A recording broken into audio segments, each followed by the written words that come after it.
I rise today in opposition to H.R. 8015, the Delivering for America Act. This is the result of a legislative process only slightly less absurd than the conspiracies, insinuations, and fabrications that gave rise to the purported need for it.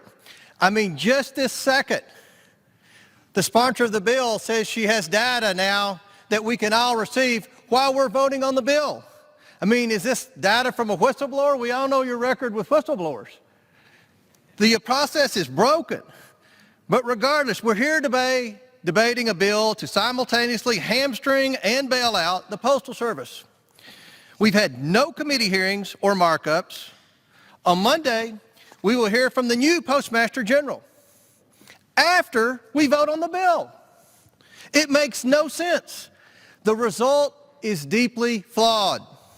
Although Dr. Fauci advised that there's no reason Americans cannot vote in person, citizens choosing to vote by mail must have their ballots delivered in a timely manner. The Postmaster General has pledged that is his mission, and on Friday before the Senate, he pledged ballots would be delivered faster than first-class mail without rate increases. But I want to turn now and one by one debunk the Democrats' conspiracy theories. First, Democrats claim DeJoy is removing blue collection boxes to sabotage the election. This is an absurd claim. This removal process is routine. The Postal Service has removed 35,000 boxes over the last 10 years. Under President Obama, at least 12,000 mailboxes were removed, and no one cried foul then. Second, Democrats claim Postmaster DeJoy is removing mail sorters to intentionally slow the mail. These sorters were on track to be removed prior to his appointment and reflects the reality that mail volume is down 33% over the past 15 years. The third Democrat claim is that the Postal Service cannot manage volume resulting from the upcoming election. In 2019, the Postal Service handled an average of 471 million pieces of mail each day. Assuming all 158 million registered voters decided to vote by mail, the total volume of requested and mailed ballots would not exceed a typical day of total USPS mail volume. Fourth, the Democrats claim the Postmaster General's pilot program and his effort to reduce excessive overtime were intended to sabotage the election. The Postmaster General testified he never sought to eliminate overtime.